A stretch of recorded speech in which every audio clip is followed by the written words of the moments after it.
Good day, and thank you for standing by. Welcome to the onsemi second quarter 2022 earnings conference call. At this time, all participants are in a listen-only mode. After the speaker's presentation, there will be a question-and-answer session. To ask a question during the session, you'll need to press star 11 on your telephone. Please be advised that today's conference is being recorded. I would now like to hand the conference over to your speaker today, Parag Agarwal, Vice President of Investor Relations and Corporate Development.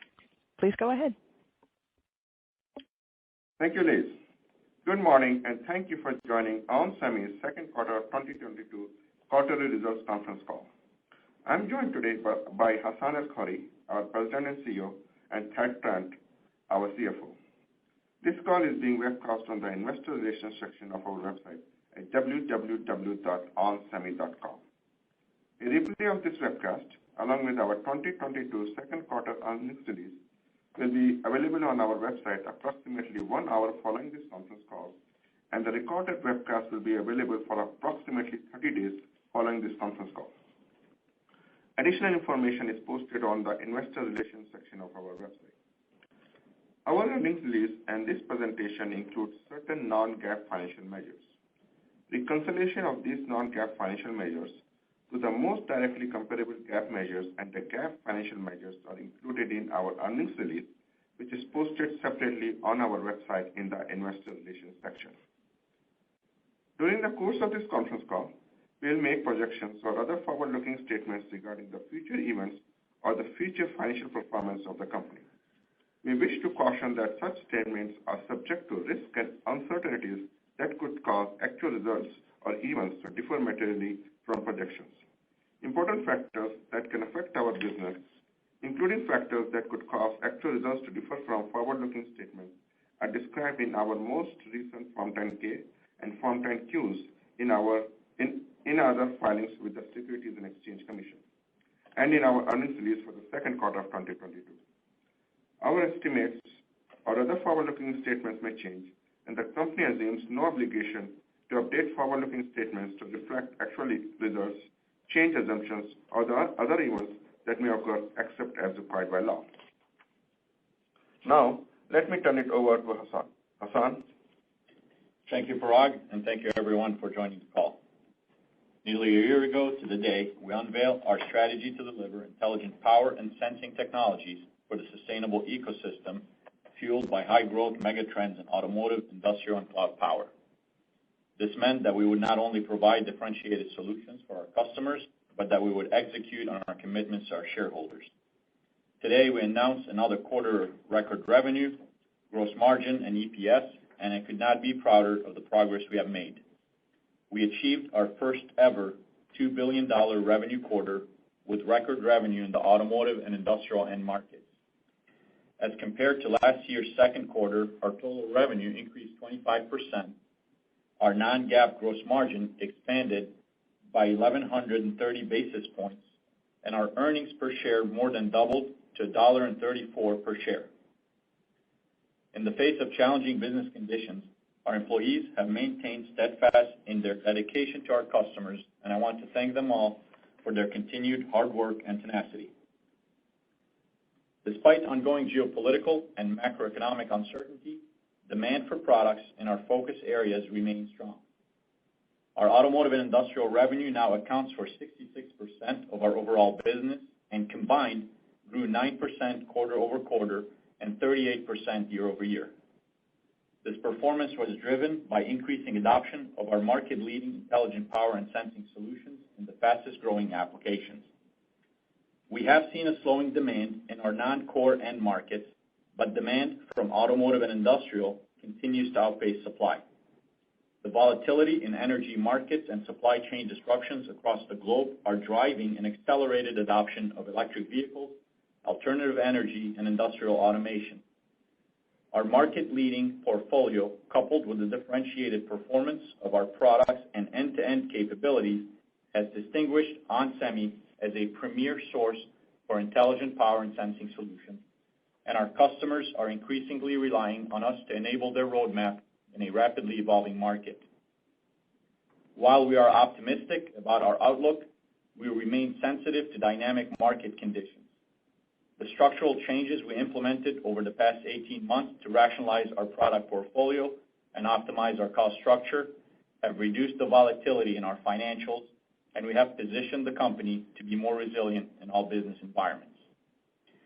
The nature of our customer engagements has evolved into strategic partnership to support our customers' long-term technology roadmaps, advanced capacity planning, and supply assurance. Customers continue to expand the scope of their LTSAs to include onsemi's entire portfolio of intelligent power and sensing solutions, which accounted for 66% of our total revenue in the second quarter, up from 62% a year ago. We have signed LTSAs covering up to 200 parts across our entire portfolio, and for existing LTSAs, customers are still requesting additional near-term volumes and extending the duration of our agreements, in some cases through 2029. For their longer-term demand, they are co-investing with onsemi in capacity expansion to secure their supply, which in turn improves our demand planning. We continue to make progress in our transformation journey to structurally improve the gross margin of the company. We have redeployed capital to high-margin, high-growth areas such as silicon carbide, and over the last 12 months, we have exited approximately $210 million in revenue at an average gross margin of 24%, of which $36 million occurred in the second quarter at an average gross margin of 34%. Despite a deliberate loss of non-core revenue, we have been able to grow at an impressive pace and offset these losses with new product revenue, which increased 35% year over year at favorable gross margins. Our intelligent power revenue grew by 31% year over year and 10% quarter over quarter, driven by the market-leading efficiency of our solutions. The superior performance of our silicon carbide and IGBTs has enabled us to engage directly and sign LTSAs with leading automotive OEMs and EV disruptors across the globe. They rely on onsemi silicon carbide expertise and end-to-end capabilities to help them achieve their electrification goal. Although internal combustion engine vehicle sales were nearly flat in 2021, EVs grew by 94% and are expected to grow at a CAGR of 22% to 45% of total light vehicle units in the next 5 years. Electric vehicles require up to $700 of incremental onsemi content for drivetrain and onboard charging as compared to an internal combustion engine car. As the transition continues to accelerate from ICE vehicles to electric, we expect to see steep growth in our intelligent power revenue for automotive. Our progress towards silicon carbide leadership is one that I'm especially proud of. We are seeing a steep acceleration in our silicon carbide ramp and have doubled our silicon carbide revenue quarter over quarter in the second quarter.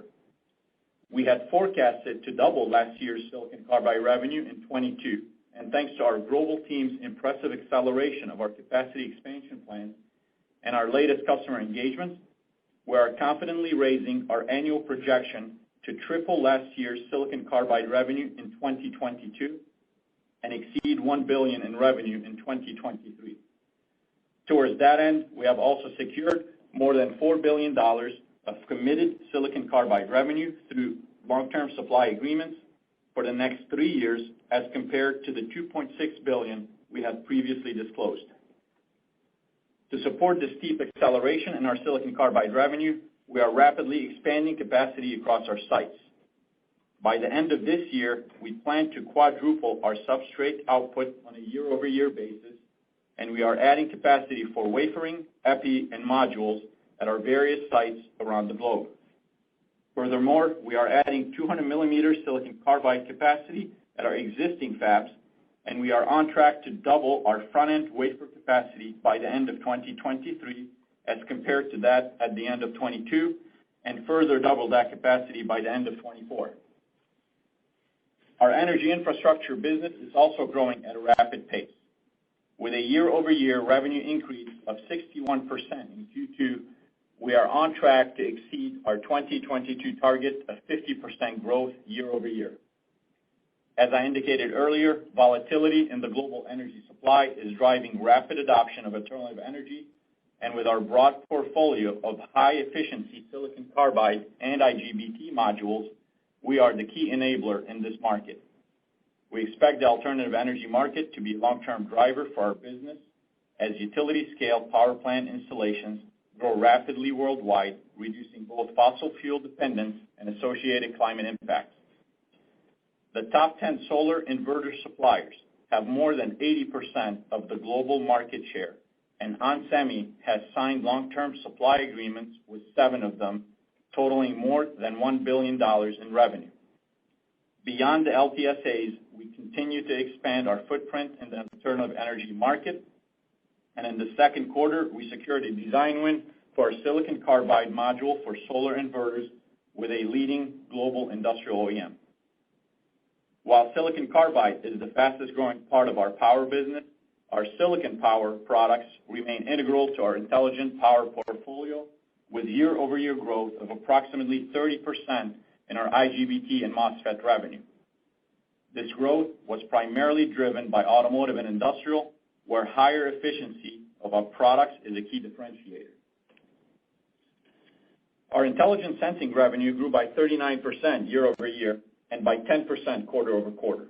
The growth in our intelligent sensing was driven by both automotive and industrial end markets, which grew by approximately 60% and 30% respectively year over year. The steep growth in our automotive image sensors is driven by an increasing number of cameras per car, a mix shift towards higher resolution and higher ASP sensors, and accelerating penetration of ADAS. One of the primary drivers of increasing number of cameras per car has been the efforts by traditional OEMs to match the ADAS and related safety features offered by the disruptors in the new EV models. We are seeing increasing use of our image sensors to enable safety through the replacement of traditional mirrors by camera-enabled digital mirrors. We secured a design win for a digital mirror that incorporates 4 cameras for the rear and outside views. This mirror overcomes obstructions caused by passengers, headrests, and other objects, and provides integrated rear view and side view for blind spot monitoring. We signed another LTSA to supply image sensors for a vision system to replace mirrors with cameras in commercial trucks. This system provides the driver with a more complete view of operating conditions over traditional mirrors and delivers improved driver vision and blind spot elimination. We entered into an LTSA with a leading manufacturer of agriculture equipment to supply our new super exposure, flicker-free, high dynamic range image sensor for targeted spray systems in weed elimination. A vision system comprising more than 30 onsemi image sensors identifies weeds and signals a nozzle control system to precisely spray herbicide in just the right quantity. This application sustainably eliminates the indiscriminate use of agricultural chemicals, enables savings of more than 75% of herbicide, and helps protect the environment. In the industrial end market, our growth is driven by industrial and warehouse automation applications. Our scanning business grew by 70% year over year, driven by strong traction of our image sensors in industrial and warehouse applications. This growth is driven by expansion and increased automation of warehouse by global e-commerce leaders. Our proprietary global shutter technology, which enables high-speed capture of images and low-light performance, coupled with strong technical support, are the key drivers of our leadership in this market. Our transformation journey is well underway, and we are aggressively hiring worldwide to keep up with our growth. onsemi is driving disruptive innovation and new energy in the semiconductor space. And the work we do matters for our customers, to our employees, and for the environment. We play a critical role in the most exciting megatrends that will define our future, such as electric vehicles, autonomous driving, robotics and automation, and alternative energy. There is no better time to be part of a growth story like ours, and I invite anyone interested in joining our talented team to apply online. Now, I will turn the call over to Thad to provide additional details on our financials and guidance. Thad? Thanks, Hassan. Another quarter of record results clearly demonstrates our accelerating momentum in the fastest growing semiconductor market and the progress we have made in our transformation. We are a stronger company today after having focused our strategy, redirected our investments, and doubled down on intelligent power and sensing solutions for the automotive, industrial, and cloud power markets. We rationalized our product portfolio by exiting price-sensitive products in favor of highly differentiated intelligent power and sensing solutions. Our worldwide teams are focused on operational efficiencies to reduce cost while we continue to make progress towards our fab-lighter manufacturing strategy with the announced divestitures of 2 subscale fabs. The structural changes we have implemented over the last 18 months have significantly improved the predictability of our financial results and have positioned the company to consistently execute in dynamic market conditions. Our disciplined execution resulted in record financial performance for the last 5 consecutive quarters, and we are thrilled that the results of our transformation are being recognized by the financial and business communities. In a noteworthy milestone, onsemi has been included in the S&P 500 index and recognized as a Fortune 500 company. We could not have achieved these results without the dedication of our worldwide teams, and I continue to be impressed with their operational excellence quarter after quarter. To our employees around the world, thank you for your unwavering commitment to ensuring the success of our customers. We are seeing unprecedented demand for our products driven by accelerating megatrends of vehicle electrification, ADAS, factory automation, and energy infrastructure. In silicon carbide alone, we have LTSAs of more than $4 billion for the next 3 years. Our customers value the market-leading performance of our solutions, the breadth of our intelligent power and sensing portfolio, and our end-to-end manufacturing capabilities, and choose onsemi as a strategic partner to enable their long-term technology roadmaps. Our focus markets of automotive and industrial grew by 41% and 34% respectively year over year to account for 66% of revenue as compared to 59% a year ago. We expect continued strength in the automotive and industrial end markets amid slowing demand for our non-core businesses, parts of which we are exiting to further achieve our transformation goals. We are also making progress on our sustainability initiatives. Last quarter, we published our sustainability report in which we reiterated our commitment to achieving net zero by 2040. We recognize the importance in doing our part for the environment as we deliver cutting-edge technologies that enable our customers to create a sustainable future. In 2021, approximately 75% of our revenue was sustainable product revenue. We significantly reduced our water consumption compared to the previous year, and we are already making progress in reducing our greenhouse gas emissions. Our intelligent power solutions for electric vehicles, EV charging, and energy infrastructure are helping to slow the pace of climate change, and our intelligent sensing solutions enable automation and efficiencies, which in turn reduce energy consumption. Turning to results for the second quarter, as I mentioned, Q2 was another quarter of record results. Total revenue was $2.085 billion, an increase of 25% over the second quarter of 2021 and 7% quarter over quarter. This increase was driven by strength in our automotive and industrial businesses, which grew 38% year over year and 9% quarter over quarter. Our Q2 revenue was above the high end of our guidance range as we navigated the China lockdowns and recovered the impacted revenue late in the second quarter. Revenue from both intelligent power and intelligent sensing was at record levels. Intelligent power grew by 31% year over year to 48% of revenue, and intelligent sensing grew by 39% year over year to 18% of revenue. All 3 business units reported record revenue in the second quarter. Revenue for the Power Solutions Group, or PSG, was $1.06 billion, an increase of 25% year over year, and achieving its first billion-dollar quarter. Revenue for the Advanced Solutions Group, or ASG, was $716.7 million, an increase of 18% year over year.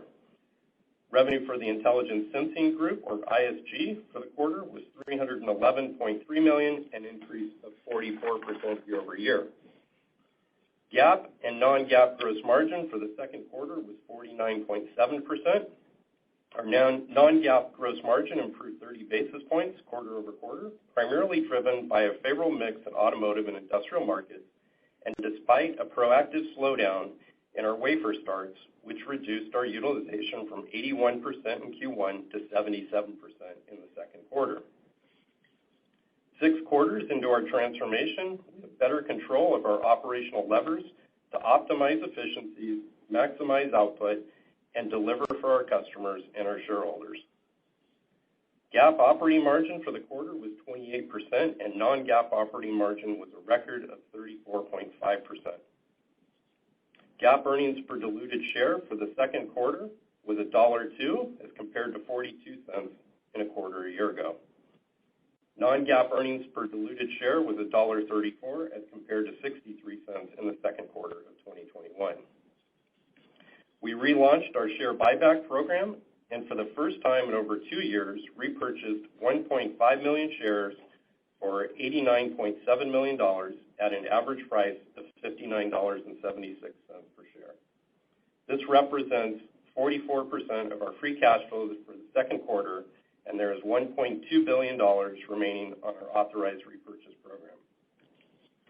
Now let me give you some additional numbers for your models.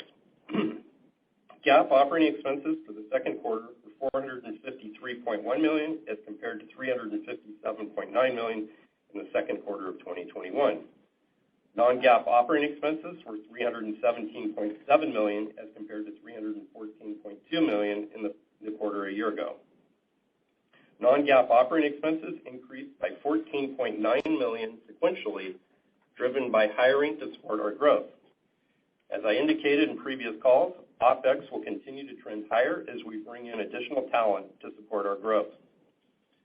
As we guided in the past, our non-GAAP tax rate will increase in 2022 as we have substantially utilized our NOL attributes. For the second quarter, our non-GAAP tax rate increased to 16.3% from 4.6% in the fourth quarter of 2021. This change accounted for 18 cents of EPS dilution in the second quarter and 34 cents year to date. Our GAAP diluted share count was 447 million shares, and our non-GAAP diluted share count was 441.6 million shares. Please note that we have an updated reference table on the investor relations section of our website to assist you with calculating our diluted share count at various share prices. Turning to the Q2 balance sheet, cash and cash equivalents was $1.79 billion, and we had $1.5 billion undrawn on our revolver. Cash from operations was $420.8 million, and free cash flow was $202.7 million, and free cash flow on an LTM basis was 17% of revenue. Capital expenditures during the second quarter were $218 million, which equate to a capital intensity of 10.5%. As we indicated previously, we are directing a significant portion of our capital expenditures towards the capacity expansion of silicon carbide and enabling our 300-millimeter capabilities at the East Fiscal fab. We expect to see a higher level of capital intensity in the second half of the year as we continue to invest in equipment and capacity expansion to support our growth. Accounts receivable was $1.1 billion, resulting in DSO of 50 days. The sequential increase in AR was due to nonlinear shipments as we recovered revenue late in the quarter from the China lockdowns. Inventory increased $67 million sequentially to $1.56 billion, and days of inventory decreased by 3 days to 136 days. We continue to build inventory to support our fab transition and ramping silicon carbide. Distribution inventory decreased approximately $12 million quarter over quarter and remains consistent with Q1 at 7.1 weeks. We continue to maintain distribution inventory at historically low levels to hold more inventory on our balance sheet for our customers' needs rather than building inventory in the supply chain. Total debt was $3.2 billion, and our net leverage remains well under 1.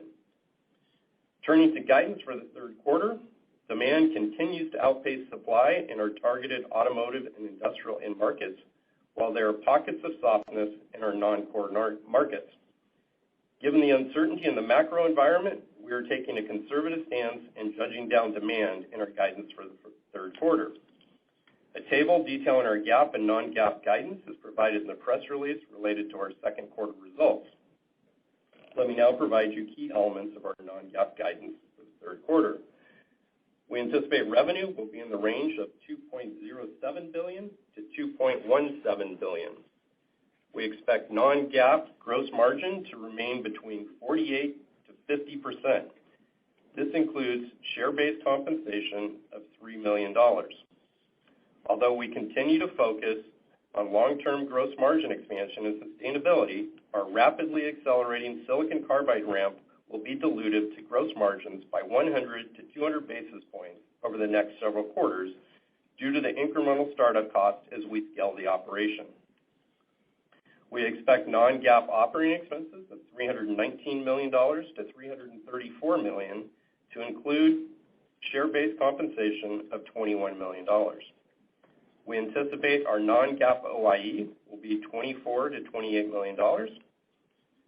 For the remainder of 2022, we expect our non-GAAP tax rate to be in the range of 15.5% to 16.5%, and non-GAAP diluted share count for the third quarter is expected to be approximately 440 million shares. This results in non-GAAP earnings per share to be in the range of $1.25 to $1.37. We expect capital expenditures of $265 to $295 million in the second quarter as we ramp up our silicon carbide production and invest in 300 millimeter capabilities. In summary, the transformation of the company has enabled us to deliver outstanding financial results and at the same time reduce the volatility in our financials. With leadership in intelligent power and sensing solutions for the fastest growing applications in automotive and industrial, we are well positioned to deliver sustained long-term financial performance for our shareholders. With that, I'd like to turn it back over to Liz to open up for Q&A. As a reminder, to ask a question, you'll need to press star 11 on your telephone. Please stand by while we compile the Q&A roster.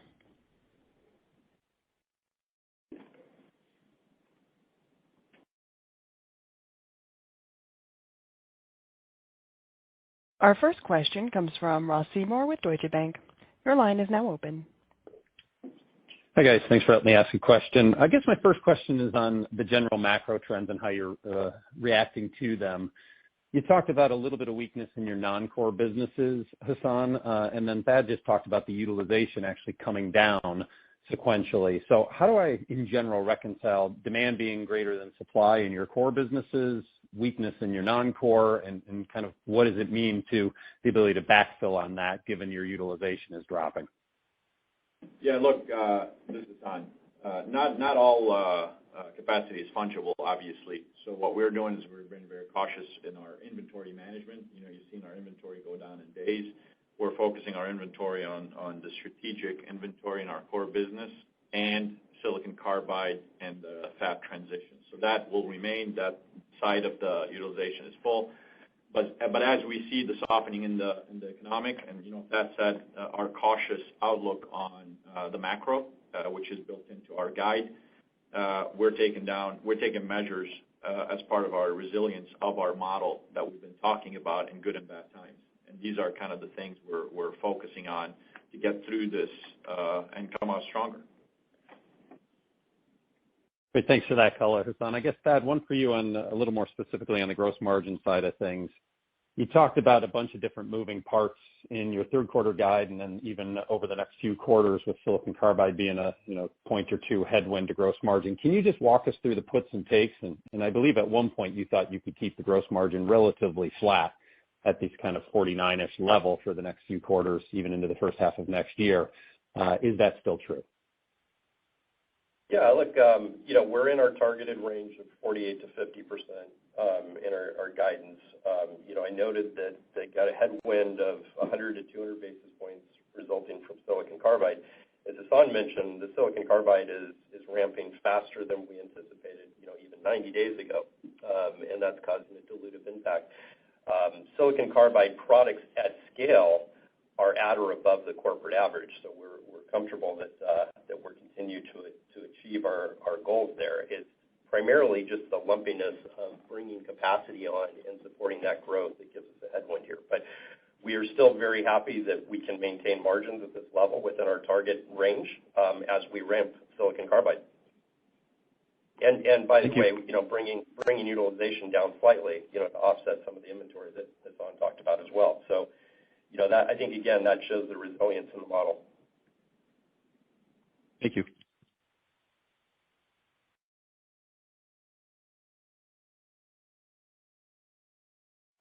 Our next question comes from Chris Danely with Citi. Your line is now open. Hey, thanks, guys. Just to follow on Ross's question, so theoretically, when would gross margins bottom for both the silicon carbide and for the overall company? Well, look, we think we're in our range, right? We think we're there. There'll be some puts and takes over the next few quarters. We think we'll be able to maintain that range, plus or minus. But I would call this kind of the rate at which you should be modeling. Okay. And then as a follow-up, you talked about some macro issues in the non-auto and industrial business. Can you just expand on that? And are you guys, predicting that they will get any worse, or have we seen the worst there? And does this have any impact on overall pricing for the company? Yeah, this is Hassan. Look, I don't know about getting better or worse. They're non-core. We've always said a lot of that business are the areas we want to exit. So we're taking utilization down as part of our that strategy. It's not going to have an impact on margin from a dilutive side because I've always said, and I've been very firm, even on these calls prior, we're not going to chase that pricing down. We are planning on exiting that business, and therefore you shouldn't expect any dilution on the margin because of it. Great. Thanks, guys. Thank you. Our next question comes from Vivek Arya with Bank of America. Your line is now open. Thanks for taking my question. I wanted to dig into your very strong disclosure on the silicon carbide side. If I got it right, I think, Hassan, you mentioned $1 billion for next year. I think in the past you said $1 billion exiting 23, and then probably more than $2 billion in perhaps 24, and then $4 billion in terms of run rate or pipeline. I forget the exact word you used, and I think that number used to be $2.6 billion. So I'm curious, what has driven the upside to your silicon carbide numbers to this extent? How much of this is autos? How much of this is expanding relationship with existing customers versus new customers? And then I had a follow-up. Sure. Look, I've always said the strength of our silicon carbide starts with technology, and when I talk about technology, it's devices and packages. We have differentiated solutions that matter at the end system, meaning it translates into longer battery, longer range, whatever tuning the OEM would like for that specific platform. So that's consistent. That's now proven in the results that we've seen already, beyond what we projected, but also in the outlook that we've said. And you're right. The first disclosure that I put is I've always said we're going to double our silicon carbide in 22. I changed that to triple in 22 based on the strength that we're seeing already, even in the second quarter. So we're going to exit 2022 at a higher run rate than we expected. And then we're going to continue that growth in 23, which leads to the updated number that I've given on the $1 billion in 23. Now, on the $4 billion, that's a mix of existing customer that started ramping, came back and deployed additional platforms on their LTSAs, and some of them extended the LTSA, but also within the quarter, we have extended the LTSAs with new customers and new platforms. So it is broad, it's geographically, and it's customer diverse. And some of it includes OEMs directly, and that's the level of strategic partnerships we have had. About 90% of it is automotive.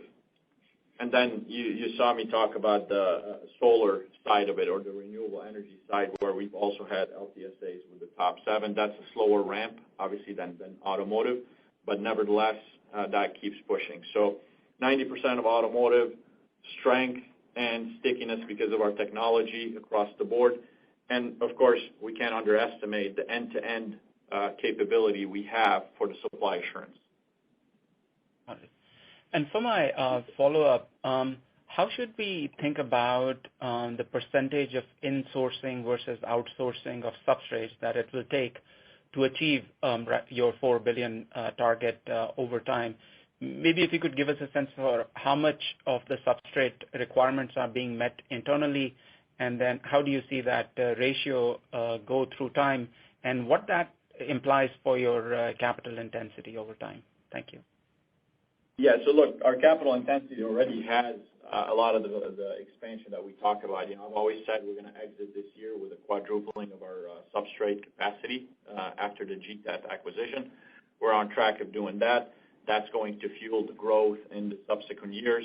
And of course, as we put that capacity online, the percent of internal is going to keep increasing into what we want, which is the majority internal.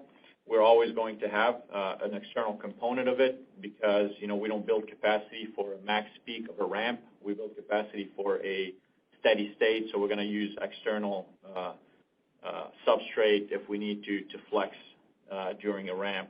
But other than that, I would expect the majority will be from our internal, and that's already accounted in our CapEx numbers. Thank you. Thank you.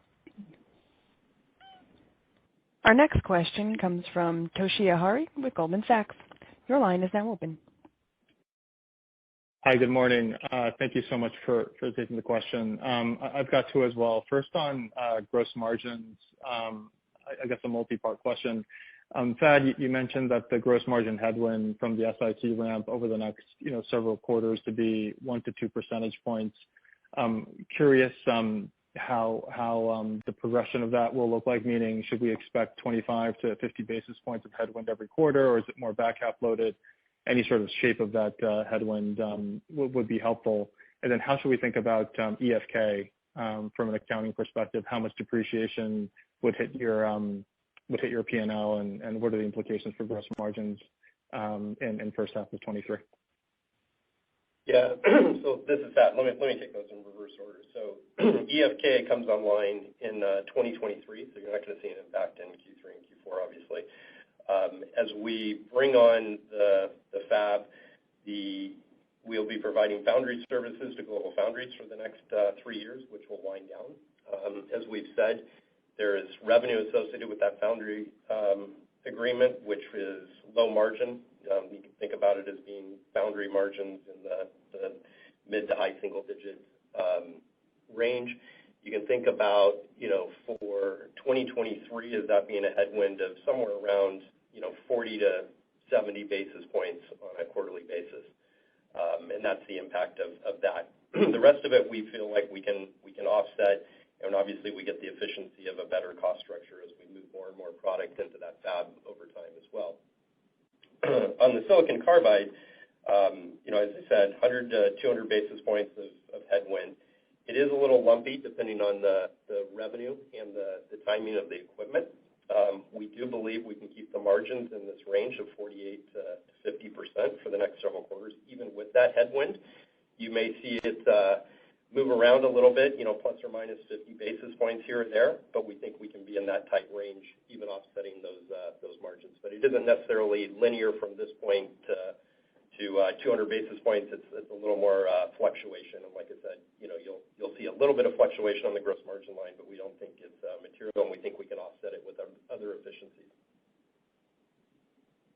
A quick follow-up, Thad. The 40 to 70 basis point headwind from EFK, should we expect you to hold the current range on gross margins even with that headwind, or could that drive another leg down in 23? No. We believe we can offset it with other gross margin expansion initiatives and our fab lighter strategy. So, even though it's a headwind, we feel like we can still maintain our margins in this range.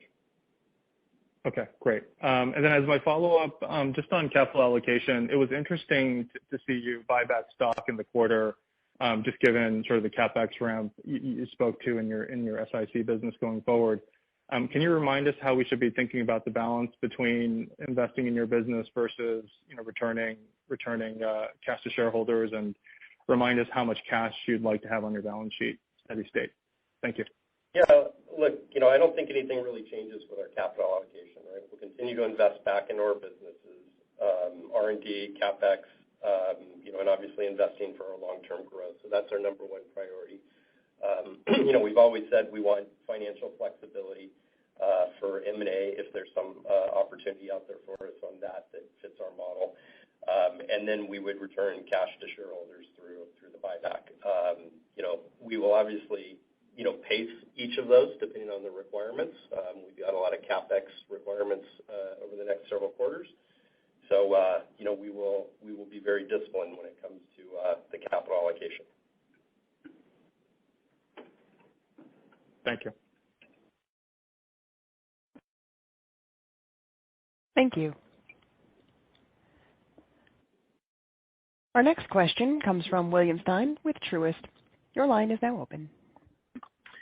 Great. Thanks for taking my questions. Thad, I think you said that your CapEx plans include some funding from customers. Can you perhaps detail how much of your CapEx plan includes such advances and how that influences your thinking about spending? Yeah, so our CapEx, doesn't change, right? We said we'd run, around 12% for the next few years, and I think we'll still maintain that.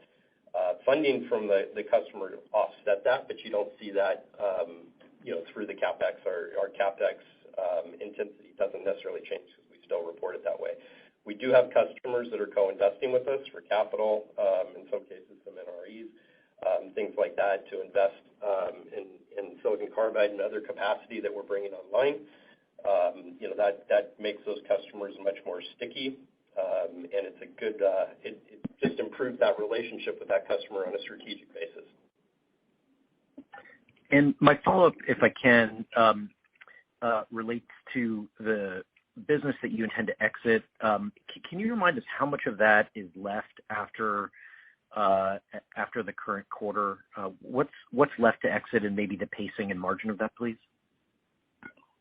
Yeah, good question. So we've got, roughly $600 million left to exit. We've always said that would be market driven. We're pricing that at a position that as capacity comes back on and it's the price sensitive part of our portfolio that we would likely exit it. We haven't been exiting as fast as what we anticipated. Originally, we thought we'd exit about another $300 million in the latter half of this year. We think we're probably going to exit about half of that, so roughly about $150 million between Q3 and Q4, and then that obviously leaves a big slug for us next year as well in 2023.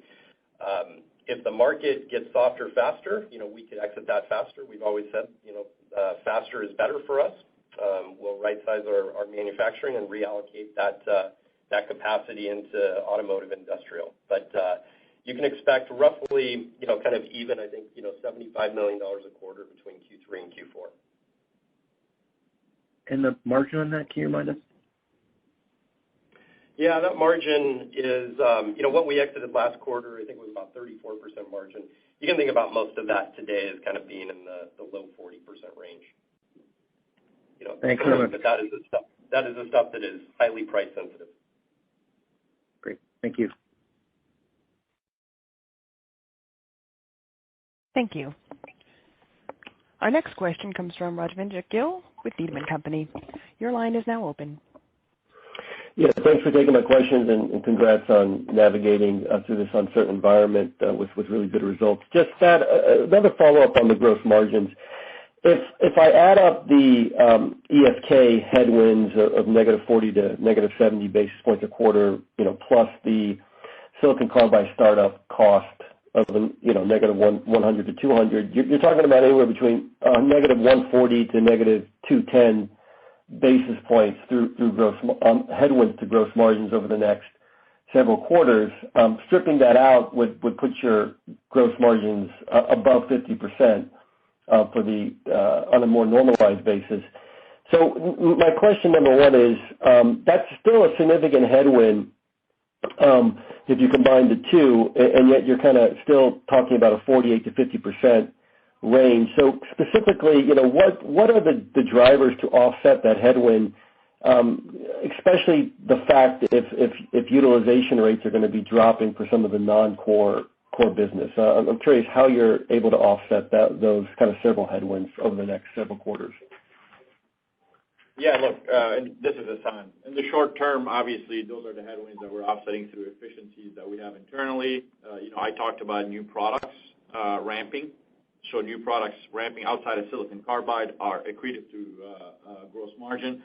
So we have a lot of these, I always said thousands of line items that we keep working on in order to offset that. And over a longer time, that's going to take itself out with silicon carbide ramping. The dilution effect will get less and less as we ramp into that capacity. And the same thing with EFK, where our foundry business to global foundry will be reduced year over year at quarter after quarter, which will reduce that headwind. So in the short term, it's operational efficiencies that we are driving, and longer term is structural as we grow into it. And while we do that, we're navigating the market like you've seen us do, using utilization very carefully to balance between utilization and inventory build. And thank you for that, Hassan. And just for my follow-up, if you look at your auto business, it was $784 million in Q2 versus $556 million in June of last year. Taking out 2021 and 2020, which was during the COVID years, it's still almost 80% above where it was at pre-COVID levels. So $440 million in June of 2019. Now you're doing $784 million. If you look at it from that perspective. So obviously the units have been kind of declining since 2019. I know the content is very strong, but just wondering how you're able to get this kind of outsized growth even from kind of pre-COVID levels. What's happening with respect to pricing, and how much of that pricing scenario is going to be sustainable as we go into next year? Thank you. Yeah, that's a very good question, because that's something I look at internally. So from the units perspective, you can't really linearize the units, because a lot of the things we have been exiting also, when we talk about not just the non-core market, but also the non-differentiated products, a lot of it is that very, very high volume, very, very low ASP business that we have been exiting, which some of it is going into automotive. So from a unit decline, I review that. The only thing I look at that is how to balance the manufacturing into our fab lighter strategy. So that's one thing here. But a lot of the new products that we are shipping are higher ASP, but not as much volume. Think about IGBT modules, think about silicon carbide module, much higher ASP and much lower volume. The second part of the growth is if you compare the EVs built back into, if I go back to 18, if you want to do that as the baseline, EV units are much, much higher percent of total units built than they were 3 years ago, even when they were last year. So a lot of that is the content. Then, of course, you have the pricing stuff, which I've always said is some of it is we're pricing ourselves out of the market, and that's the stuff we're not going to chase down, and that's sustainable as far as margin, not sustainable from a price perspective, and that's expected. But the price-to-value discrepancies that we have been doing is sustainable. And the way I monitor that is, one, the LTSAs that customers are signing, which include volume and price over the length of the LTSA. And even in my prepared remarks, I talk about customers coming in and wanting to extend those LTSAs beyond the original timeline that they had. And the LTSA is not about, image sensor or silicon carbide or highly constrained. It's, some of them have 200 parts from onsemi. So customers are valuing the whole portfolio. They're valuing where we are economically, even with the price to value discrepancies, because we started way below market. And that is sustainable, one, from the LTSA side, and two, I know kind of a feel of where we are versus the market, and we're not an outlier. Thank you, Hassan. Thank you. Our next question comes from Gary Mobley with Wells Fargo. Hi, I believe that was me, Gary Mobley, Wells Fargo Securities. I apologize if otherwise. But I had a multi-part question on silicon carbide. And so I'm wondering what your view is on silicon carbide's contribution to gross margin over the long term. Will it be at corporate gross margin when that business is $1 billion plus next year? And with respect to silicon carbide materials capacity or supply, I believe there's a constraint situation in that market today, and so I'm wondering if that's contemplated as well into your fiscal year 23 outlook. Yeah, the silicon carbide, as we said, is at or above the corporate average gross margin at scale. We believe for the next several quarters we're going to have the headwinds of 100 to 200 basis points. But I think, if you think about late next year, that headwind should be behind us, and we will be achieving those gross margin targets at that time. Yeah, from a supply demand perspective, it's hard to make silicon carbide, and it's sure as heck harder to scale it at the pace we are scaling it.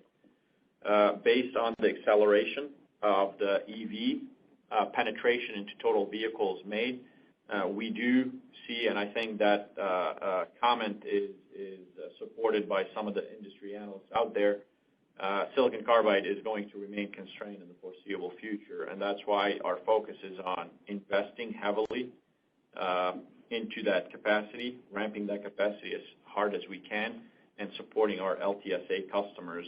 And that's the reason you've seen an increase in LTSA customers that are signing up with committed revenue, because they want to get that capacity. They want to have us invest in that capacity, so we are there when they need to ramp versus them having to scramble. The last thing they want is announce EV aspirations and not have the main event that drives the car.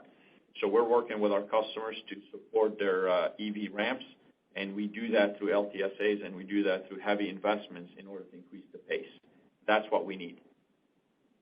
Appreciate that, guys. As my follow-up, I wanted to ask about, what's embedded in your third quarter guidance with respect to some of the end markets that may be, showing some softness. In particular, I'm curious to know, what your exposure is currently between consumer PCs and smartphones. Can you remind us of that? Yeah, look, when we think about the guidance going forward, we believe that auto and industrial continue to be supply constrained. So we believe that auto is up more than our guidance. We think that industrial is flat to up, and we think the other markets are potentially down, and that's the conservative in our guide there.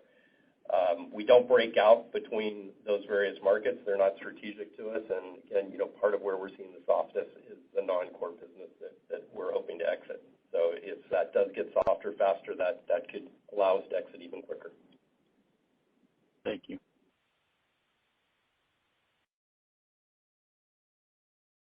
Thank you. Our next question comes from Joseph Moore with Morgan Stanley. Your line is now open. Great, thank you. Staying with the silicon carbide topic, if I add up kind of the numbers you're talking about, and I look at the numbers that your top 4 or 5 competitors are talking about, we're getting to numbers that are much larger than kind of the third-party estimates for silicon carbide. So I assume that the market is growing faster than the third party's assess, but I would have thought we were constrained by battery capacity and just kind of the general EV and battery power capability of your customers. So, do you think the market is expanding that much more rapidly versus on success within the market? And do you think some people might be overly optimistic about how big this could be? Yeah, look, one thing history have taught me is external reports are accurate backwards looking, not so much forward looking. The numbers I'm putting together, and I'm sure some of my peers do that, are bottom for us. I can speak specifically. Their bottoms up number, They are numbers that are under long-term supply agreements. And remember, we always talk about those are committed revenue. It's not. I don't talk about funnel. I don't talk about projections of what conversion is going to be. These are long-term supply agreement contractual documents between us and the customer, stating by year and some of them by quarter about what the ramp profile. And we have identified vehicle platforms that we're working on with the customer where that silicon carbide is going to go into. So from the on-semi side, I can speak very comfortably about the ramp that we are seeing because that's what we're working on. Now, from what de-risks the ramp and the market in general is the geographical and the customer/platform the diversity that we have engaged in, where if there's one model that doesn't ramp the way they expect, there will be another model that will ramp faster than they expect. Because for us, the LTSA, especially the ones with an OEM, are at an OEM level, not necessarily at a model level. So that's how we balance the risk. A lot of the strategics that we are working with, we always look at overall capacity from a battery perspective because that will be kind of the secondary bottleneck. A lot of these OEMs have committed battery capacity, and they've made their own disclosures, so I won't comment on that. So from a ramp perspective, it is ahead of where we even thought. There's an acceleration in silicon carbide that we have seen in our current revenue and have seen outlined in our projection with the long-term supply agreements, but we're ready for it, and our customers have everything else they need to ramp that volume. Great. Thank you very much. And just a quick follow-up, kind of more of a housekeeping thing. Is the treatment of the startup expense in silicon carbide sort of similar, GAAP versus non-GAAP, or are there any big differences we should be aware of? All of our startup costs are in our non-GAAP results, so we don't exclude anything. That's the headwind. Great. Thank you very much.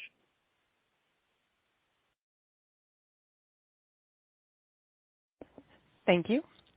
Our next question comes from the line of Harsh Kumar with Piper Sandler. Your line is now open. Yeah, hey guys. I had a quick one. When I talk to investors that are negative or bearish on the stocks, they often bring up the fact that you guys might have been involved in raising prices a lot more aggressively than some of your other competitors. I was curious, Hassan, if you could walk me through how things work in real life in a business. Is that even possible that you are super aggressive in raising prices and maintain business with like customers, or do you risk losing business? I was just curious if you can give me puts and takes on that angle, and then I've got a quick follow-up. Yeah, look, I've been very straightforward about this. There's two components of this. I'll talk with the easiest one first. We've always been very straightforward and direct about the fact that in non-core business that we plan to exit, we price ourselves out of the market. That's one way to exit that business is by pricing yourself out of the market. So that, I would say, if that's where you're hearing it from, that would be true. And it's not a risk of losing business, it's the intent of losing the business. And we've had that intent, and we even disclose it in our prepared remarks of how much we lost and how much we intend on losing. So that's one side of it. The other side, which is more on the value strategic, as I talk about the price to value discrepancy, I don't think there's a risk of losing that business, especially with the fact that a lot of these products, the value products that we supply to our customers, after the price actions that we've taken, we still remain committed to them, and we have them under LTSAs with our customers. That tells you that our pricing is not out of line. Otherwise, why would the customer want to sign up for it, one? And two, why would they want to come back and extend that? Now, relative, and it's all relative, maybe the percent that you hear that we've raised higher may be higher than as a percent than some of our peers have done. I don't know what they've done. I don't know what talk is in the market. But you also have to remember where we started from. In a lot of areas, and I have that data that we're acting on, we have been pricing way below market.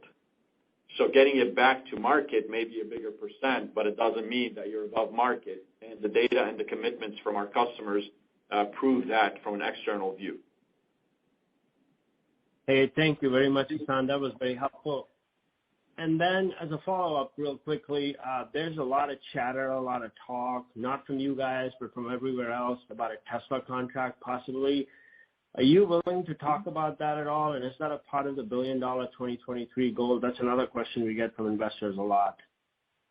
Look, I will maintain my policy of not commenting on specific customer engagement or customer ramps. So I'll leave it at that. Fair enough. Thank you, Hassan. Congrats, guys. Thanks. Thank you. Thank you. Thank you. Our next question comes from Matt Ramsey with Cowen. Your line is now open.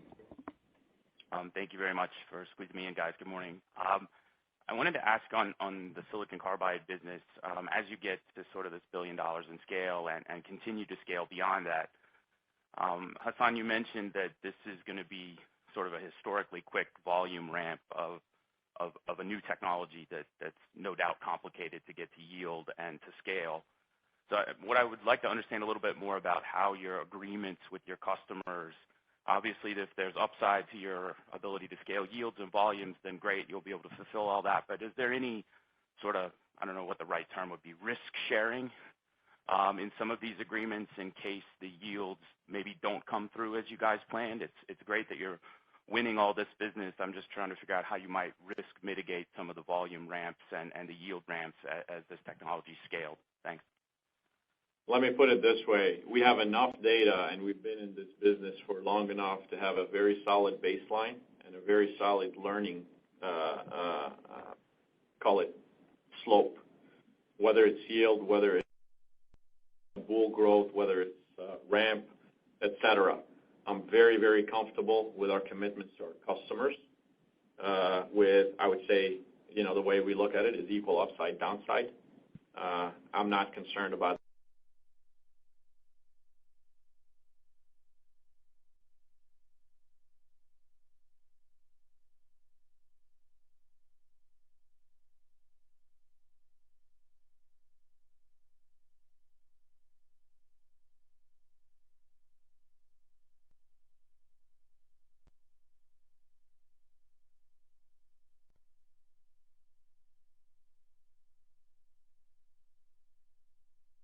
we look at it as equal upside, downside. I'm not concerned about that. My main focus is not on the technology and what the technology is outputting. Right now, it is putting the equipment in place, ramping that equipment, and we've done a great job at that so far, and we're going to continue to do that. But the biggest thing for us is ramping the baseline that we've already established. We have a great product and very good yield that has been and already is in production. No, thanks for that. That's great to hear. I think that from my conversations anyway, I think that's the sort of the last hurdle to get investors across is just the confidence in those metrics. I'm not worried about the metrics. I personally review those metrics. I'm a technology person other than a CEO, and we have a solid outlook with the solid financials that Thad projected. Thanks very much.